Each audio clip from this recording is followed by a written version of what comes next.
phenomenon of Harry Potter began in the UK in 1997 when the first novel, The Philosopher's Stone, was published. It moved across the ocean to North America in 1998 when the publishing company Scholastic published the novel with a new name, The Sorcerer's Stone. By 2007, the series was complete with a total of 7 books. It took 14 years and finally the journey of Harry Potter was complete. Except then it wasn't.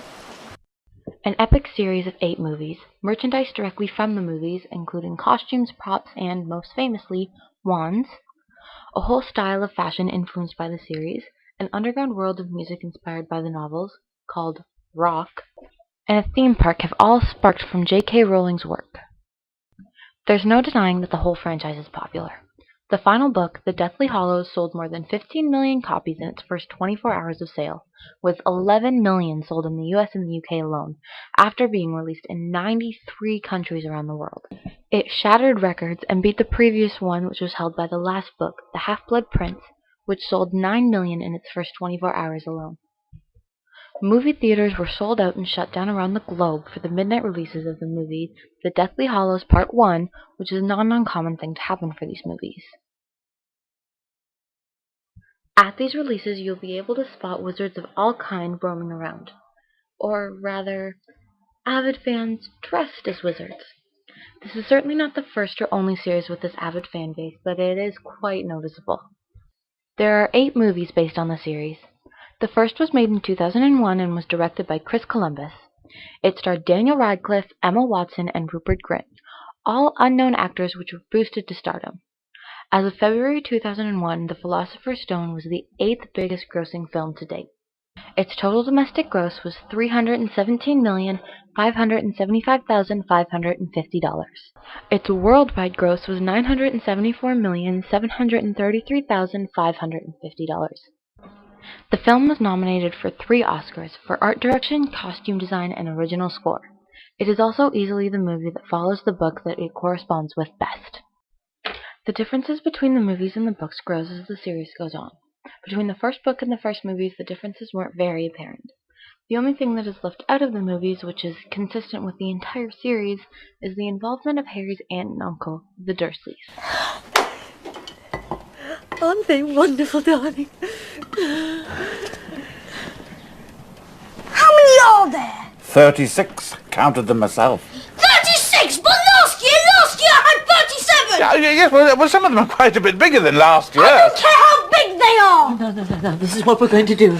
Is that when we go out, we're going to buy you 2 new presents. How's that, Pumpkin? The Dursleys got very little screen time in the next few movies. Though they are nowhere near the level of main characters within the books, they do usually have a few profound moments.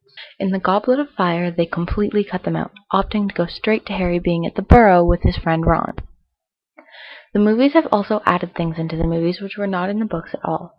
For example, in The Half-Blood Prince, they featured a scene in which they burned down the Burrow, which was never mentioned in any of the books. There is also a scene in the new Deathly Hallows trailer which shows Harry and Voldemort seemingly jumping off some sort of building together. This never happened in the books.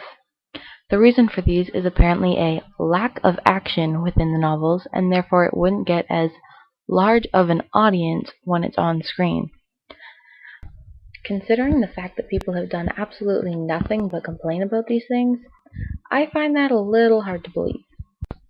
It is easy to say that the thing that they changed most was a scene in the Order of the Phoenix, especially in terms of the character Snape. From just watching the movie, you get no insight into the character. There is a scene in the book where Harry travels into a memory of Snape's, one involving Harry's father. His father was, for lack of a better word, bullying Snape, and it explained very well the reason for Snape's dislike of Harry. But what the movie did was it glossed over the entire scene. You got glimpses, but it was very short, and it didn't involve the critical dialogue that it needed to. You didn't see the small interaction between Snape and Harry's mother, Lily. This set it up for the 7th book, when Snape dies. When Snape dies, you find out that Snape loved Lily, and for that reason he looked out for Harry. In secret, of course. All throughout his time at Hogwarts. Snape was acting as a double agent for Voldemort to protect Harry, the one thing that the woman that he loved had left behind, the one thing of her that he could ever see. Without this scene in the 5th movie, the scene in the 7th movie won't be nearly as profound as it was in the novel. Though they have changed a lot, the movies are not terribly different from the books. In fact, they have stayed quite true to them. There are huge fans of both the books and the movies, and some who are just fans of one or the other.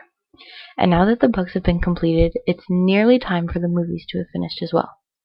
Whether you're a fan of the books or a fan of the movies, or both, it is now time for all Potterheads to come together and cry loudly in a dark theater, saying a final goodbye to a childhood lived in a magical world. To a lot of people this seems silly and quite an odd thing to do. But we have stuck with Harry through our whole childhood, and anything we could possibly complain about aside, we will stick with him. Until the very end.